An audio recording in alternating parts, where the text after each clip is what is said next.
പ്രിയ NIOS വിദ്യാർത്ഥികളെ, നിങ്ങളൊരിക്കൽ കൂടി ഞാൻ PVM ഗ്ലോബലിൻ്റെ ഇംഗ്ലീഷ് ക്ലാസ്സിലേക്ക് സ്വാഗതം ചെയ്തുകൊള്ളുന്നു. ഇന്ന് നമ്മൾ റെക്കോർഡ് ചെയ്യുന്നത് കാരണം NIOS സിലബസിൽ ചില മാറ്റം വരുത്തി വരുന്ന നിങ്ങളെല്ലാവരും അറിഞ്ഞിരിക്കും. ഒരു ബൈഫർഫിക്കേഷൻ വരുത്തിയിട്ടുണ്ട്. അത് പ്രകാരം നമുക്ക് മൊത്തം പഠിക്കാനുള്ള സിലബസ് 2 ഭാഗമാക്കി തിരിച്ചിരിക്കുന്നു. ഒന്ന് TMA ഭാഗമെന്നും മറ്റൊന്ന് എക്സാം ബേസ്ഡ് ഭാഗം എന്നും 2 ഭാഗമാക്കി തിരിച്ചിരിക്കുന്നു. അപ്പോൾ അതിന് നമുക്ക് TMA ബേസ് ചെയ്തിട്ടുള്ള പാഠം നമുക്ക് അസൈൻമെൻറ്റും പ്രൊജക്റ്റും എഴുതാനുള്ള ചോദ്യങ്ങൾ അങ്ങനെയൊക്കെ വരുള്ളൂ. അതൊന്നും പരീക്ഷയ്ക്കൊരു ചോദ്യവും വരാറില്ല, കഴിഞ്ഞ പാറ്റേണിൽ വന്നിട്ടില്ല. അപ്പോൾ നമുക്കിനി പരീക്ഷയ്ക്ക് വരാവുന്ന കുറച്ച് പാഠങ്ങൾ നമ്മൾ തിരിച്ചിട്ടുണ്ട്. അങ്ങനെ പരീക്ഷയ്ക്ക് വരാവുന്ന പാഠങ്ങളെ ഫോക്കസ് ചെയ്ത് മാത്രം നിങ്ങൾ പഠനം നടത്തിയാൽ it is very easy to get pass NIOS. കാരണം പല കുട്ടികൾക്ക് NIOSൻ്റെ ഇംഗ്ലീഷ് പാസ്സാകാൻ ചിലപ്പോൾ മുന്നേ ഇംഗ്ലീഷ് ടച്ച് വിട്ടവരുണ്ടാവും, അങ്ങനെയുള്ളവരൊക്കെ ഉണ്ടാവും അല്ലേ. അപ്പോൾ ഇനി നിങ്ങൾ ഒരു പേടിയും പേടിക്കേണ്ട, നിങ്ങൾക്ക് വളരെ സുഖമായിട്ട് NIOSൻ്റെ ഇംഗ്ലീഷ് പാസ്സാവാൻ കഴിയും. അതിന് നിങ്ങൾ ചെയ്യേണ്ട ഇത്ര മാത്രം, ഏതൊക്കെയാണോ പരീക്ഷയ്ക്ക് വരുന്ന പാഠങ്ങൾ എന്നുള്ളത് അത് വ്യക്തമായി നിങ്ങൾ പഠിക്കുക. വ്യക്തമായിട്ട് പഠിക്കണം. വെറുതെയാണ് പാറ്റി പോയിട്ട് ക്വസ്റ്റ്യൻ ആൻസറും പല കുട്ടികളും ചോദിക്കാറുണ്ട്. പിന്നെ പാസ്സാവാനുള്ള ഏറ്റവും എളുപ്പ വഴി, കുറുക്ക് വഴി എന്തൊക്കെയാണെന്ന് ചോദിക്കാറുണ്ട് സാറേ. ഞാൻ പറയാറ് വ്യക്തമായി പഠിക്കുക എന്നുള്ളതാണ് ഏറ്റവും കുറുക്ക് വഴി എന്നുള്ളത്. അപ്പോൾ അതുകൊണ്ട് നമുക്ക് ആ രീതിയിൽ നിങ്ങളെ ക്ലാസ് പാറ്റേൺ ചെയ്തിട്ടുണ്ട്. അപ്പോൾ as per the new pattern, പുതിയ പാറ്റേൺ പ്രകാരം നമുക്ക് എങ്ങനെയാണ് ഏതൊക്കെ പാഠങ്ങളാണ് പഠിക്കാനുള്ളത്. അതിൽ ആദ്യമായിട്ട് നമുക്ക് പഠിക്കാനുള്ള പാഠമാണ്, കാരണം ഇതിൻ്റെ ഈ കവിതകളൊക്കെ നമ്മൾ മുന്നേയും അപ്ലോഡ് ചെയ്തിട്ടുണ്ട്. പക്ഷെ ഞാൻ ഒന്നും കൂടി അതിൻ്റെ ആ രീതികളൊക്കെ മാറ്റം വരുത്തിയിട്ടുണ്ട്. കാരണം എന്താ വെച്ച് കഴിഞ്ഞാൽ പുതിയ പാറ്റേൺ പ്രകാരം നിങ്ങൾ പഠിക്കുന്നത് വ്യക്തമായി പഠിക്കണം. മനസ്സിലായല്ലോ. അതിന് ചെറിയ ചെറിയ ഷോർട്ട് ആൻസർ, 1 മാർക്കിൻ്റെ ക്വസ്റ്റ്യൻ, 2 മാർക്കിൻ്റെ ക്വസ്റ്റ്യൻ, 3 മാർക്കിൻ്റെ ക്വസ്റ്റ്യൻ, മാത്രമല്ല 5 മാർക്കിൻ്റെ വരെ ക്വസ്റ്റ്യൻസുകൾ പലതുണ്ട്. അപ്പോൾ നിങ്ങൾ അതിനനുസരിച്ച് നിങ്ങൾ അവനാഴിയിൽ അസ്ത്രം തൊടുക്കാൻ തയ്യാറായിരുന്നാൽ മാത്രമേ നിങ്ങൾക്ക് വളരെ നല്ലൊരു സ്കോറിംഗ് നേടാൻ പറ്റൂ. പാസ്സാവാൻ വലിയ ബുദ്ധിമുട്ടൊന്നുമില്ല. അപ്പോൾ നിങ്ങൾക്കറിയാം PVM ഗ്ലോബലിനെ കുറിച്ച് നിങ്ങൾക്ക് പറഞ്ഞു തരേണ്ട. കേരളത്തിൽ അങ്ങോളം ഒരുപാട് കുട്ടികൾ PVM ഗ്ലോബലിൻ്റെ ക്ലാസ്സുകൾ കേട്ടുകൊണ്ടിരിക്കുന്നുണ്ട്. അപ്പോൾ അതുകൊണ്ട് നിങ്ങൾ PVM ഗ്ലോബൽ സബ്സ്ക്രൈബ് ചെയ്തിട്ടില്ല എങ്കിൽ അതൊന്ന് സബ്സ്ക്രൈബ് ചെയ്താൽ നിങ്ങൾക്ക് PVM ഗ്ലോബൽ അപ്ലോഡ് ചെയ്യുന്ന എല്ലാ പുതിയ വീഡിയോകളും നിങ്ങൾക്ക് കിട്ടുന്നതാണ്. അതിനനുബന്ധ കാലികമായിരിക്കുന്ന പല വീഡിയോകളും അപ്ലോഡ് ചെയ്യാറുണ്ട്. NIOS വിദ്യാർത്ഥികൾ നിങ്ങൾക്ക് വേണ്ട വീഡിയോസുകൾ മാത്രം കേൾക്കുക. അതുപോലെ നിങ്ങൾ ഈ വീഡിയോസുകൾ മറ്റ് വിദ്യാർത്ഥികൾക്ക് ഷെയർ ചെയ്ത് കൊടുക്കുക. ഓക്കെ, നമ്മൾ നമ്മുടെ കവിതാ ഭാഗത്തിലേക്ക് നമുക്ക് 6ാമത്തെ പാഠം തൊട്ടാണ് പരീക്ഷയ്ക്ക് വരുന്ന പാഠങ്ങളുള്ളത്. 1, 2, 3, 4, 5 പാഠങ്ങൾ നമുക്ക് പരീക്ഷയ്ക്ക് ഇമ്പോർട്ടൻ്റ് അല്ല. അതുകൊണ്ട് അത് വിട്ടേക്ക്, അത് വേണ്ട. ഇനി നമ്മൾ 6ാമത്തെ പാഠം ഒരു കവിതയാണ്. ആ കവിത തൊട്ടാണ് നമുക്ക് പഠിക്കാനുള്ളത്. അപ്പോൾ ആ കവിത എന്താണ്? മൈ ഗ്രാൻഡ് മദേഴ്സ് ഹൗസ് എന്നൊരു കവിതയാണ്. നിങ്ങൾക്കറിയാം, കമലാദാസ് എന്ന പോയറ്റസ് അഥവാ കവിയത്രി എഴുതിയ ഒരു വെരി ഗുഡ് ഫണ്ടാസ്റ്റിക്, വളരെ വളരെ രസകരമായ ഒരു കവിതയാണ്. കാരണം നമുക്ക് നഷ്ടപ്പെട്ടു പോയിരിക്കുന്ന നഷ്ടങ്ങളെക്കുറിച്ച് അഴവിറക്കുക എന്നുള്ളത് നമുക്കൊരു രീതിയാണ് അല്ലേ. അപ്പോൾ നമ്മൾ കുട്ടിക്കാലങ്ങളാകുമ്പോൾ നമുക്ക് പലരും നമ്മൾ ആസ്വദിച്ചിട്ടുണ്ടായിരിക്കും. പിന്നീട് വളർന്നു മുതിർന്നു വരുമ്പോൾ നമുക്ക് ആ നഷ്ടപ്പെട്ട കാലത്തെക്കുറിച്ച് പുനർചിന്തനം അല്ലെങ്കിൽ നമ്മൾ ഇരുന്ന് ആലോചിച്ചു പോകില്ലേ. അപ്പോൾ അങ്ങനെയുള്ള ഒരു നഷ്ടപ്പെട്ട മെമ്മറികൾ, അതിനെക്കുറിച്ചാണ് പോയറ്റ് ഇവിടെ പറയുന്നത്. കാരണം കമലഹാസനെ കുറിച്ച് പറയുമ്പോൾ നിങ്ങൾക്ക് 1934 ജനിക്കുകയും 2009 31 മെയ്യിലാന്ന് തോന്നുന്നു മരിക്കുകയും ചെയ്ത ഒരു മലയാളത്തിലും കവിത എഴുതാറുണ്ട്, ഇംഗ്ലീഷിലും കവിത എഴുതാറുണ്ട്. മലയാളത്തിൽ മാധവിക്കുട്ടി എന്ന പേരിലാണ് മലയാളത്തിൽ കവിത എഴുതാറ്. ഇംഗ്ലീഷിലാണ് കമലാദാസ് എന്ന പേരിൽ എഴുതുന്നത്. ജീവിതത്തിന്റെ അന്ത്യയാമത്തിൽ അവര് പിന്നെ എന്താണ്, കമല സുരയ്യ എന്ന പേരിലാണ് അറിയപ്പെട്ടിരുന്നത്. ഓക്കെ, നമുക്ക് ഇത്രയൊക്കെയാണ് കവിതയൊക്കെ തോന്നുന്നത്. നമുക്ക് ഇനി കവിതയിലേക്ക് പോകാം. മൈ ഗ്രാൻഡ് മദേഴ്സ് ഹൗസ്, എൻ്റെ മുത്തശ്ശിയുടെ വീട് എന്നാണ് ആ ശീർഷകത്തിന്റെ അർത്ഥം വരുന്നത്. ഓക്കെ, അപ്പൊ ഇവിടെ എന്താണ് കമലാദാസ് ഈ കവിതയിലൂടെ നമ്മളെ തരുന്ന മെസ്സേജ്? നമുക്കും ഇങ്ങനത്തെ സാഹചര്യങ്ങൾ നമ്മുടെ ജീവിതത്തിൽ ഉണ്ടാകാറുണ്ട് അല്ലേ. നോക്കൂ, നമുക്ക് ജീവിതം പലർക്കും ചിലപ്പോൾ ലവ്ലെസ് ആയിരിക്കാം, ഹോപ്പ്ലെസ് ആയിരിക്കാം, അങ്ങനത്തെ മാരീഡ് ലൈഫ് ഉള്ളവരായിരിക്കാം. വളരെ ചെറുപ്പത്തിൽ തന്നെ വിവാഹം കഴിഞ്ഞ് ഭർത്താവിൻ്റെ കൂടെ കൽക്കത്ത ഭാഗത്തിലേക്കൊക്കെ പോയതും പിന്നീട് കേരളക്കരയെ കുറിച്ച് ഓർക്കുമ്പോൾ the place where she was born and brought up, എവിടെയാണോ അവൾ ജനിച്ചു വളർന്നത് അതിനെക്കുറിച്ച് ഒരുപാട് കവിതകൾ അവരെഴുതിയിട്ടുണ്ട്. അതിലൊരു കവിതയാണ് my grandmother's house. Okay, നമുക്കെല്ലാവർക്കും പോയം എടുക്കാം. കവിത എടുക്കുമ്പോൾ നിങ്ങൾ അടുത്ത നോട്ട്ബുക്ക് ഒക്കെ എടുത്തു വെക്കുക. അർത്ഥം വേണ്ടവർ അതെല്ലാം കുറിച്ചെടുക്കുക. നൗ ഫസ്റ്റ് പാര എബൌട്ട് ദി ഇൻട്രൊഡക്ഷൻ ബുക്ക് മുന്നിൽ വെക്കുക. അതിലെ ഇൻട്രൊഡക്ഷനിൽ ചില ചോദ്യങ്ങളെല്ലാം ചോദിക്കുന്നുണ്ട്. അതിനെ ആദ്യത്തെ ചോദ്യം, what are the thing your grandmother did for you when you were child. നിങ്ങൾ കൊച്ചുകുട്ടിയാകുമ്പോൾ നിങ്ങളെ ഗ്രാൻഡ് മദർ എന്തൊക്കെയാണ് നിങ്ങൾക്ക് ഒരുക്കി തരാറ് അല്ലേ? അമ്പിളി അമ്മാവനെ കാണിച്ചു തരാറുണ്ട് അല്ലേ? എന്നിട്ട് നമുക്ക് ചോറുള്ള ഉരുട്ടി വായിൽ വെച്ച് തരാറുണ്ട് അല്ലേ? മുത്തശ്ശൻ പല കഥകളും പറഞ്ഞു തരാറുണ്ട്, മുത്തശ്ശിയും കുറെ കഥകളൊക്കെ പറഞ്ഞു തരാറുണ്ട്. അതേമാതിരി നമ്മുടെ അച്ഛനും അമ്മയും ചിലപ്പോൾ ശ്രദ്ധിക്കാത്ത വളരെ പ്രധാനപ്പെട്ട കാര്യങ്ങൾ പോലും നമ്മുടെ മുത്തശ്ശിയും മുത്തശ്ശനും, പണ്ട് പൂമുഖത്ത് എപ്പോഴും ഒരു ചാരുകസയിലൊരു ഒരു ഒരു മുത്തശ്ശനും അതുപോലെ മുറുക്കാൻ ചെല്ലുമായിരുന്നു മുത്തശ്ശിയും ഒക്കെ ഉണ്ടാകുമായിരുന്നു അല്ലേ? നമുക്കൊക്കെ നഷ്ടമായി. കാരണം എന്താ? Why our family system has been changed from joint family to nuclear family എന്നുള്ളതാണ്.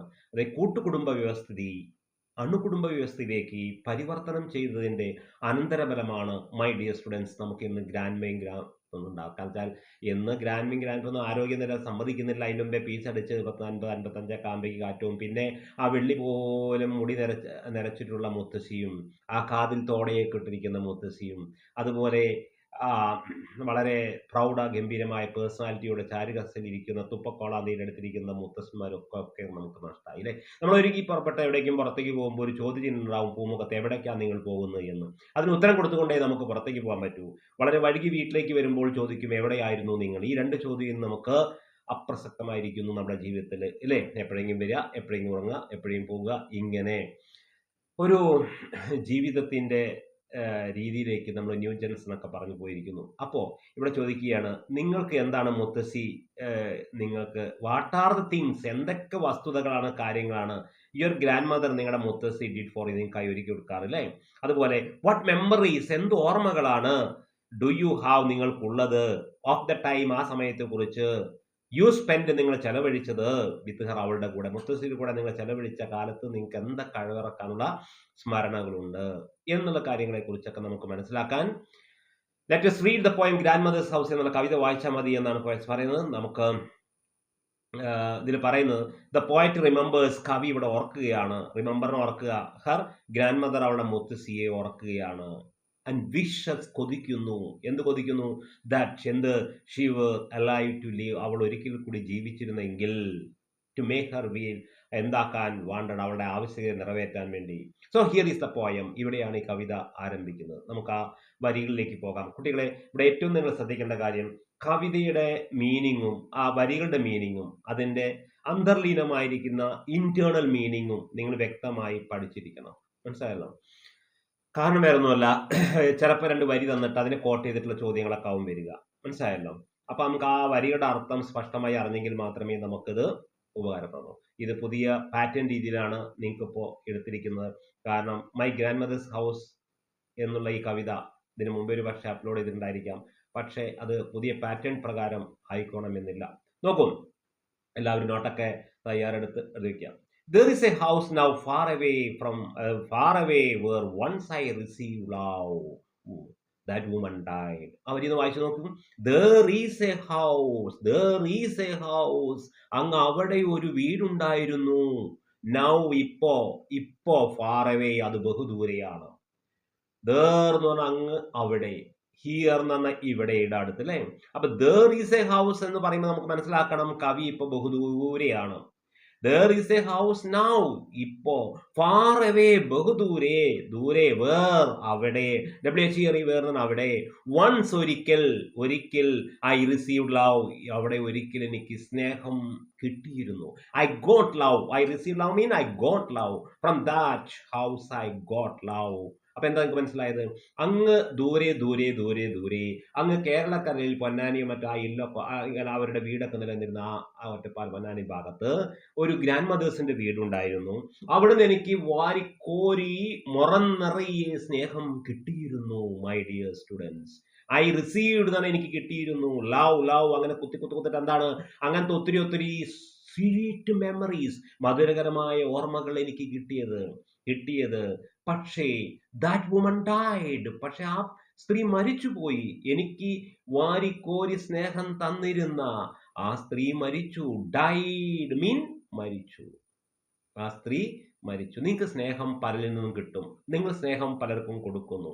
Love should be given, love should be accepted എന്നാണ് ലവിന്റെ ഫിലോസഫി പറയുന്നത്. അതായത് സ്നേഹം നൽകണം, സ്നേഹം സ്വീകരിക്കണം. നമ്മൾ സ്നേഹം നൽകണമെങ്കിൽ നമുക്ക് സ്നേഹം എന്ന വികാരം ആരിൽ നിന്നോ എവിടെ നിന്നോ ഒക്കെ നമുക്ക് കിട്ടിയിരിക്കണം. സ്നേഹം കിട്ടാത്ത ഒരാൾക്ക് ഒരിക്കലും സ്നേഹം പകർന്നു കൊടുക്കാൻ കഴിയില്ല. അണ്ടർസ്റ്റാൻഡ്? ഇപ്പൊ നിങ്ങൾ കുട്ടികൾക്ക് പകർന്നു കൊടുക്കുന്ന സ്നേഹം എന്ന് പറയുന്നത്, നിങ്ങൾ കുട്ടികളാകുമ്പോൾ നിങ്ങൾ അച്ഛനമ്മയിൽ നിങ്ങൾക്ക് കിട്ടിയതിന്റെ ഒരു പങ്കാണ്. അപ്പൊ സ്നേഹം ഒരു എക്സ്ചേഞ്ചിങ് ആണ്. നമുക്കൊരാളിൽ നിന്ന് കിട്ടുന്നു, നമ്മളത് വേറെ ആൾക്ക് പകർന്നു കൊടുക്കുന്നു. ഷേക്സ്പിയറും മറ്റും ട്രൂ ലവ് എന്ന സോണറ്റ് പോലും രചിച്ചിട്ടുണ്ട്. എന്താ ട്രൂ ലവ് എന്നുള്ള കവിത ഡിഗ്രിക്കൊക്കെ പഠിക്കാനുണ്ട്. അപ്പം ഇവിടെ ഈ ലവ് ലവ് എന്ന് കേൾക്കുമ്പോൾ പലർക്കും തെറ്റിദ്ധാരണ ഉണ്ട് അല്ലേ? ആ ലവ് ചിഹ്നമൊക്കെ ഇട്ടിട്ട് ഇങ്ങനെ ഒരു റോസാപ്പൂവൊക്കെ വെച്ച് കഴിഞ്ഞാൽ അതാണ് ലവ് എന്ന് വിചാരിക്കാറുണ്ട്. പക്ഷെ അല്ല. അതിന് ലവ് എന്ന് പറയുന്നത് അസൂയ, കുശുമ്പ്, ദേഷ്യം, വിദ്വേഷം മുതലായ വികാരങ്ങൾ നമുക്കില്ലേ, അതിൽപ്പെട്ട ഒരു വികാരം തന്നെയാണ് ഈ ലവ്. ഇഷ്ടം തോന്നുക, സ്നേഹം പകർന്നു കൊടുക്കുക ഇഷ്ടപ്പെട്ടവരോട് അല്ലേ? അപ്പോ കമലാദാസ് പറയുക, പണ്ടങ്ങ് ബഹുദൂരെ ഒരു നാടുണ്ടായിരുന്നു, അവിടെ എനിക്കൊരു വീടുണ്ടായിരുന്നു, ആ വീട്ടിനകത്ത് എനിക്കൊരു മുത്തശ്ശി ഉണ്ടായിരുന്നു, ആ മുത്തശ്ശി എനിക്ക് സ്നേഹം തന്നിരുന്നു, പക്ഷെ കഷ്ടം, ലോസ്റ്റ്, എനിക്ക് നഷ്ടമായി, because that woman died. Okay, ആ രണ്ടുപേരുടെ അർത്ഥം അതാണ്. നെക്സ്റ്റ്, ദ ഹൗസ്, ആ മുത്തശ്ശിയുടെ മരണത്തെ തുടർന്ന് ആ വീടുണ്ടല്ലോ, withdrew into silence. Withdrew എന്ന് പറഞ്ഞാൽ വിഡ്രോ എന്നുള്ളതിന്റെ പാസൻസ് ആണ്. വിഡ്രോ എന്ന് പറഞ്ഞാൽ പിൻവലിക്കുക, വിഡ്രൂ എന്ന് പറഞ്ഞാൽ പിൻവലിഞ്ഞു അല്ലെ? വിഡ്രൂ ഇൻ ടു സൈലൻസ്, നിശബ്ദമായി, ശോകമൂകമായി മാറി. കാരണം നമുക്ക് ഇങ്ങനെ പ്രസരിപ്പുള്ള ഒരു വീടുകളില് ആ പ്രസരിപ്പിന് കാരണമായിരിക്കുന്ന ഒരു വ്യക്തിത്വം ആ വീട്ടിനകത്തുണ്ടായിരിക്കും. അത് അമ്മയാവാം, അച്ഛനാവാം, മുത്തശ്ശനാവാം, മുത്തശ്ശിയാവാം, ഭർത്താവാം, ഭാര്യയാവാം. പക്ഷേ ആ ബൾബ് കെട്ടാൽ അവിടെ നിശബ്ദമാവും, വളരെയധികം സൈലന്റ് ആയി മാറും, നിശബ്ദമായിരിക്കും അല്ലേ? അങ്ങനെ മുത്തശ്ശിയുടെ മരണത്തെ തുടർന്ന് ആ വീട് നിശബ്ദയിലേക്ക് ആണ്ടുപോയി, into silence. And snakes moved, അവിടെ ചുരുക്കി പറഞ്ഞാൽ ആലങ്കാരികമായി പറയുകയാണെങ്കിൽ ബുക്കുകളിലെ അല്ലെങ്കിൽ പാമ്പുകൾ ഇഴഞ്ഞു കയറി അല്ലെ, ഇഴജന്തുക്കൾ കയറി വന്നു. സ്നേക്സ് എന്ന പാമ്പുകൾ. മൂഡ് എമംഗ് ബുക്സ്, കാരണം എഴുത്തുകാരിയുടെ വീടും നാലാപ്പെട്ട അവിടെ ധാരാളം ബുക്കുകളൊക്കെ ഉള്ള, ഡോക്ടർമാരുടെ വീട്ടില് കൊമ്പും കുഴലും മരുന്നും ഒക്കെ ഉള്ളത് പോലെ സാഹിത്യകാരന്മാരുടെ വീട്ടില് കൂടുതൽ എന്താ കാണുക? ബുക്കുകൾ അല്ലേ? അപ്പോൾ അവരുടെ വീട്ടിൽ ധാരാളം ബുക്കുകൾ ഉണ്ടായിരുന്നു. ആ ബുക്കുകളുടെ ഇടയിലൂടെയൊക്കെ ഇഴജന്തുക്കള്, പാമ്പുകളും മറ്റും കയറി വരാൻ തുടങ്ങി. ഐ വാസ് അന്ന് ദെൻ ടു യങ്, പക്ഷേ ശ്രോതാക്കളെ അന്ന് ഞാൻ വളരെ ചെറുപ്പമായിരുന്നു. ടു യങ് ആണ്, വളരെ ചെറുപ്പമായിരുന്നു. കാരണം പ്രതികരിക്കാനോ അതിനെക്കുറിച്ച് ചിന്തിക്കാനോ ഒന്നുള്ള പ്രായമല്ലായിരുന്നു അന്ന് എനിക്ക്. ഞാൻ ചെറുപ്പമായിരുന്നു. I was so young that I could not understand the importance of books. അന്ന് ബുക്കിന്റെ പ്രാധാന്യത്തെക്കുറിച്ച് ചിന്തിക്കാനൊന്നും എനിക്കറിയില്ല.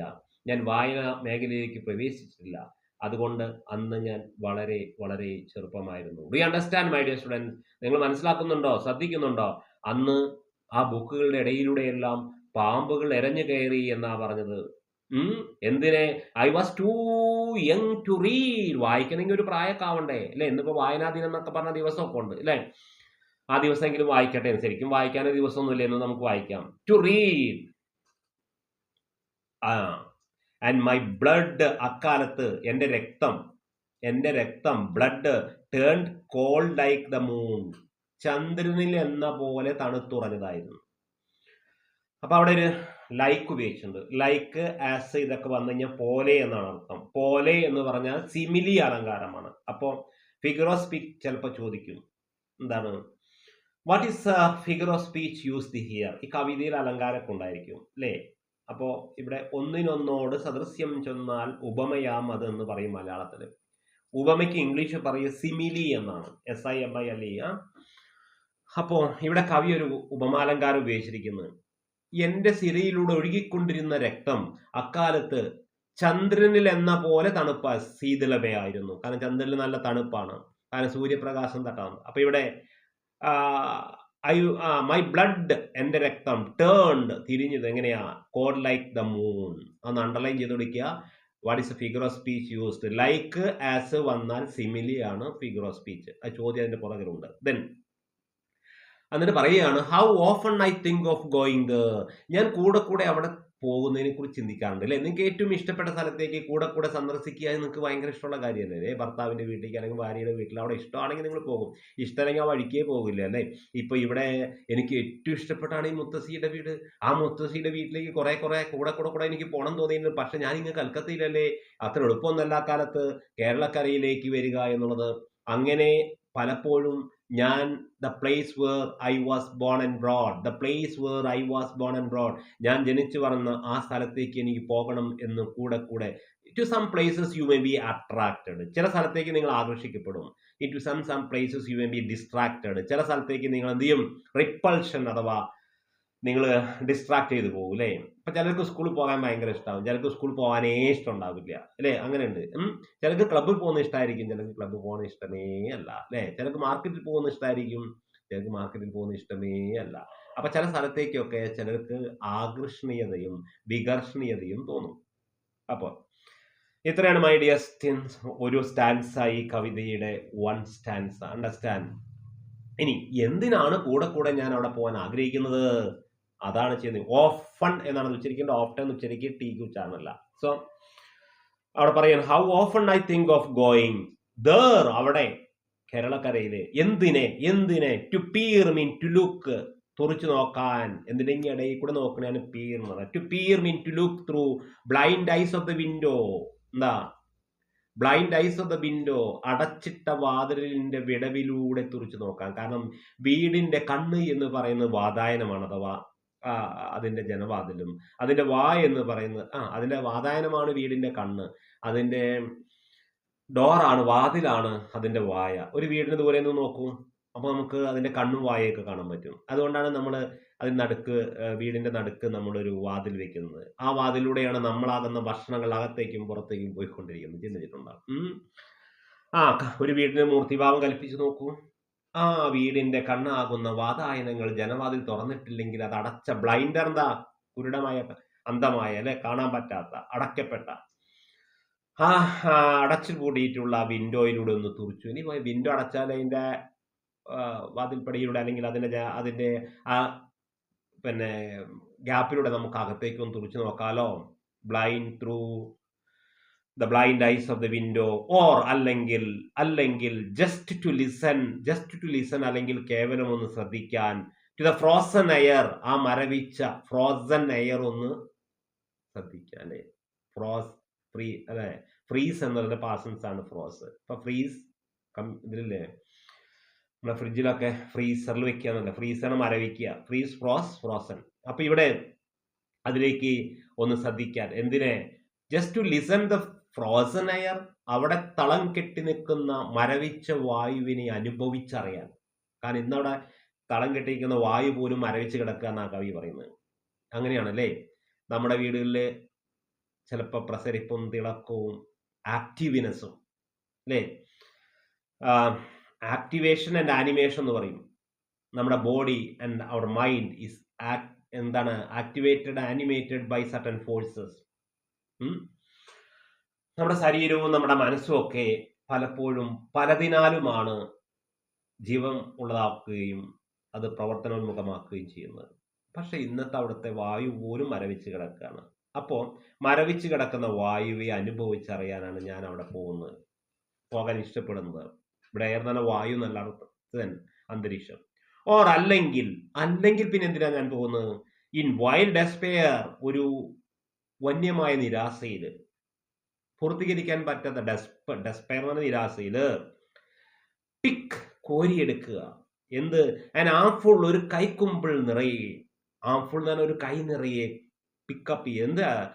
ഡാർക്ക്നെസ്, കൂരിരുട്ട് കോരിയെടുക്കുക. ഇത് അലങ്കാരിക പറയാണ്, സാധ്യമൊന്നും അല്ല, മനസ്സിലാക്കാൻ പറയാണ്. ഒരു കൈക്കുമ്പിൾ നിറയെ അവിടെ തളം കെട്ടി നിൽക്കുന്ന കൂരിരുട്ടിനെ കോരിയെടുക്കുക. എന്തിനെ? ടു ബ്രിങ്, കൊണ്ടുവരാൻ, ബ്രിങ് അതിനെ, ടു ഹിയർ ഇവിടേക്ക്, HER ഇവിടേക്ക്, ടു ലൈ ഇവിടെ ഇടാൻ.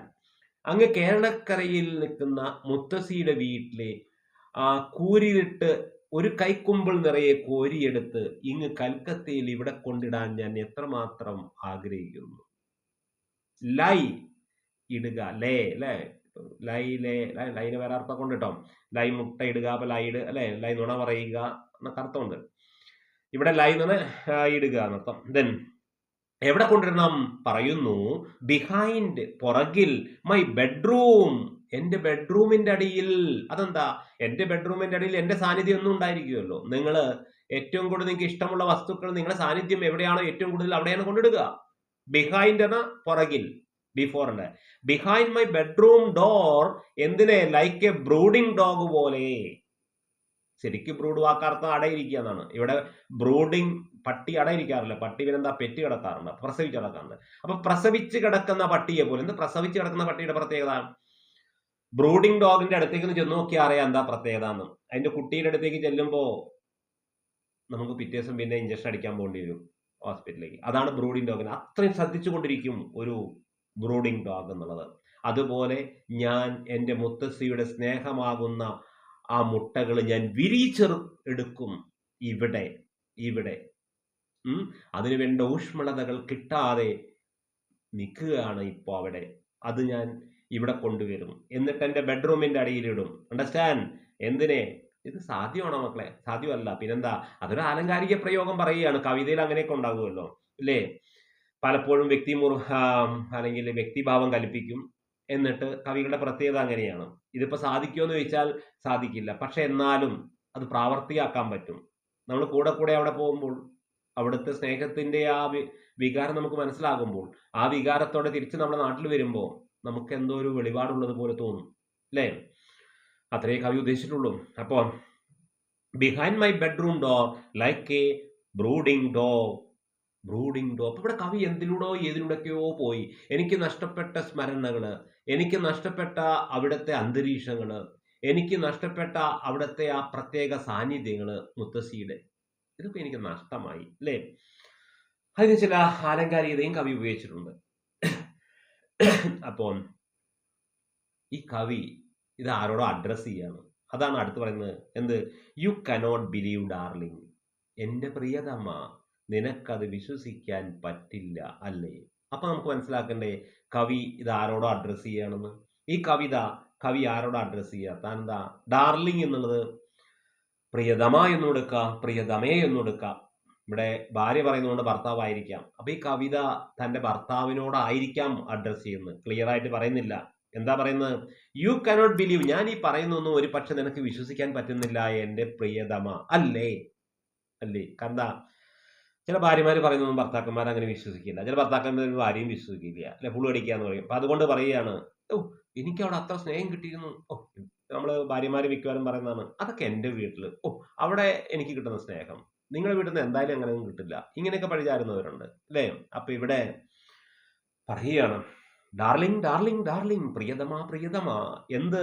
നിനക്ക് വിശ്വസിക്കാൻ പറ്റില്ല. U cannot believe what I told you. ഞാൻ ഇപ്പൊ നിങ്ങളോട് എന്താ പറഞ്ഞത് നിങ്ങൾക്ക് വിശ്വസിക്കാവുന്നതല്ല അല്ലേ? അപ്പോ കവി ആരോടാണ് അഭിസംബോധന ചെയ്യുന്നത് എന്ന് എങ്ങനെ നിങ്ങൾക്ക് മനസ്സിലാക്കാം? ഏത് വരിയിൽ മനസ്സിലാക്കാം എന്നൊക്കെ ചോദ്യം വരുന്നുണ്ട്. അപ്പൊ ഈ വരി എന്നാണ് മനസ്സിലാക്കുന്നത്. യു കനോട്ട് ബിലീവ് ആണ് വിശ്വസിക്കുക. ഡാർലിംഗ് പ്രിയതമ എന്നുള്ള എന്ന് പറയാണ്. എന്താ പറയുന്നത് നോക്കോ? You cannot believe darling, can you? അവിടെ ഒന്നുകൂടി, കാൻ യു? നിനക്ക് പറ്റുമോ പ്രിയതമ? Can you? എന്താ പറയുന്നത്? അവിടെ പറയുന്നു, കാൻ യു എന്ത്? ദാറ്റ് ഐ ലിവ്ഡ്, ഞാൻ ജീവിച്ചു ഇൻ സച്ച് എ ഹൗസ്. ഞാൻ അങ്ങനത്തെ ഒരു പൈതൃകമായ കുടുംബത്തിലാണ് ജനിച്ചു വളർന്നത്. അറിയോ? നിങ്ങളെ പോലെയല്ല. ഐ ലിവ്ഡ്, ഞാൻ ജീവിച്ചു അല്ലെങ്കിൽ ജീവിച്ചു പോന്നു ഇൻ സച്ച്, അങ്ങനത്തെ എ ഹൗസ്. അവിടെ ഒരു സ്ട്രെസ്സിങ് ഉണ്ട്. അങ്ങനത്തെ ഒരു വീട്ടിലാണ് ഞാൻ ജനിച്ചു വളർന്നത്. എങ്ങനത്തെ? സ്നേഹങ്ങൾ വാരിക്കോരി വിതറിയ, പരസ്പരം അണ്ടർസ്റ്റാൻഡിംഗ് ഉള്ള ഒരു കൂട്ടുകുടുംബ വ്യവസ്ഥിതിയിലാണ് എൻ്റെ പ്രിയതമ ഞാൻ ജനിച്ചത്, ഞാൻ വളർന്നത്. നിങ്ങളുടെ കൂടെ കൂടിയതിന് ശേഷം അതൊക്കെ എനിക്ക് നഷ്ടമായി എന്നല്ലേ? അപ്പോ പറയുക, I loved in such A house and was proud. അതിലെനിക്ക് അഭിമാനവും ഉണ്ട് അല്ലേ? ചില സ്ത്രീകളൊക്കെ പറയുന്നതാണ്, I was so proud that I was born in such A holistic place. അത്ര പവിത്രമായ സാക്രഡ് സ്ഥലത്താണ് ഞാൻ ജനിച്ചത്. അതിലെനിക്ക് അഭിമാനിക്കാം. പ്രൗഡാണ്, അഭിമാനിക്കാം. ആൻഡ് ലൗഡ്, എന്നെ സ്നേഹിക്കപ്പെട്ടിട്ടുണ്ട്. ഞാൻ സ്നേഹിക്കുകയും എന്നെ സ്നേഹിക്കപ്പെടുകയുമുള്ള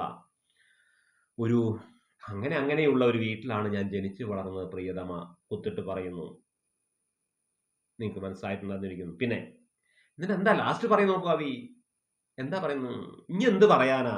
ഐ ഹു ഹാവ് ലോസ്റ്റ് നഷ്ടമായി എനിക്കെല്ലാം. നിങ്ങളെ കൂടെ ഇങ്ങോട്ട് പോകുന്നതോടുകൂടി ഞാൻ ആസ്വദിച്ചിരുന്ന എല്ലാ ആസ്വാദനങ്ങളും എനിക്ക് നഷ്ടമായി.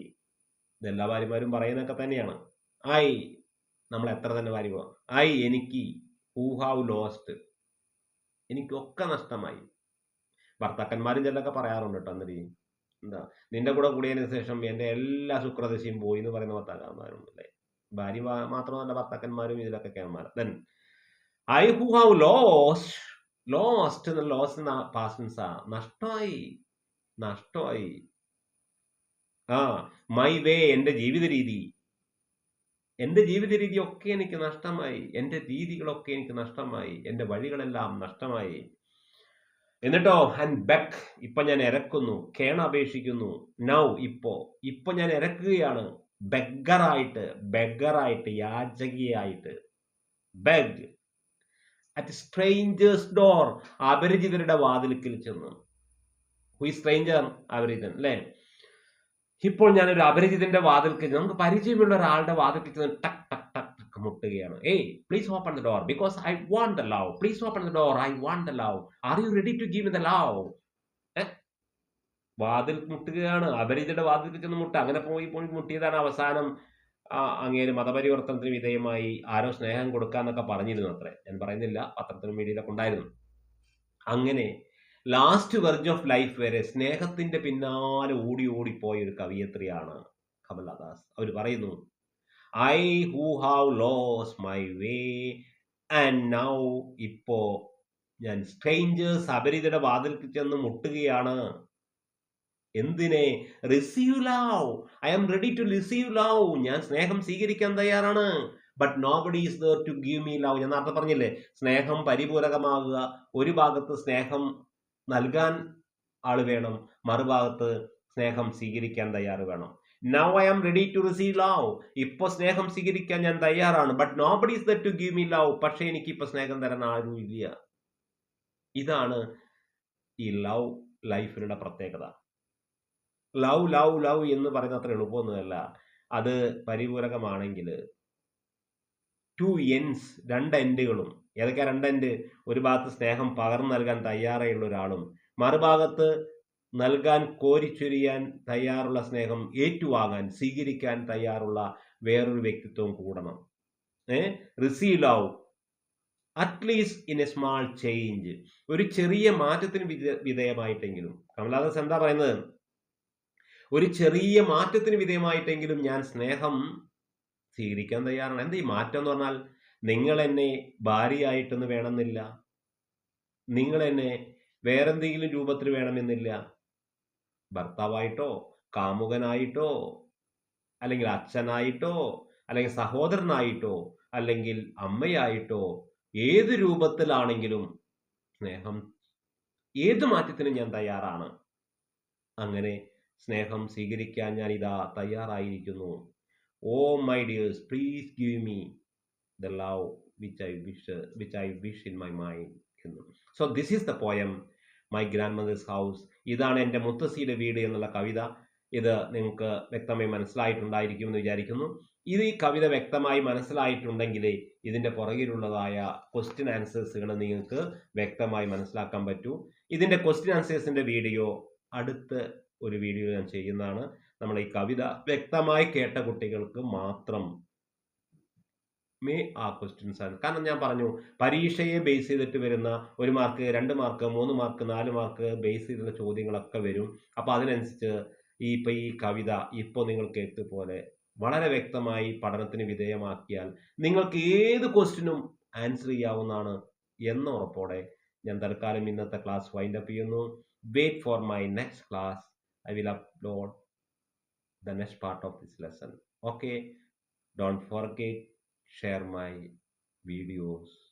ഈ വീഡിയോ മറ്റുള്ളവർക്ക് മാത്രമല്ല, PVM Club സബ്സ്ക്രൈബ് ചെയ്തിട്ടില്ല എങ്കിൽ, ഞാനത് എല്ലാ സബ്സ്ക്രൈബേഴ്സും അല്ലെങ്കിൽ എല്ലാ വീഡിയോ ചെയ്യുന്നവരും പറയുന്ന പോലെ വെറുതെ ഒരു ഇതിനെ പറയല്ല.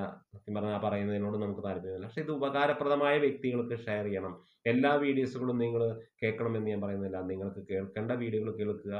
അത് അറിയിക്കുന്നവർക്ക് ഷെയർ ചെയ്താൽ വളരെ ഉപകാരമായിരിക്കും എന്ന് പറഞ്ഞുകൊണ്ട് നിങ്ങൾക്ക് ഗ്രൂപ്പുകളൊക്കെ ഉണ്ടെങ്കിൽ ഗ്രൂപ്പിലൊക്കെ ഒന്ന് ഷെയർ കൊടുക്കുക. കാരണം നമ്മളെപ്പോലെ മറ്റുള്ളവരും ഒരു എക്സാം പാസ്സാവുക എന്നുള്ളത് വലിയൊരു ആവശ്യകതയാണ് ഈ കാലഘട്ടത്തിൽ. Okay, wait for my next video.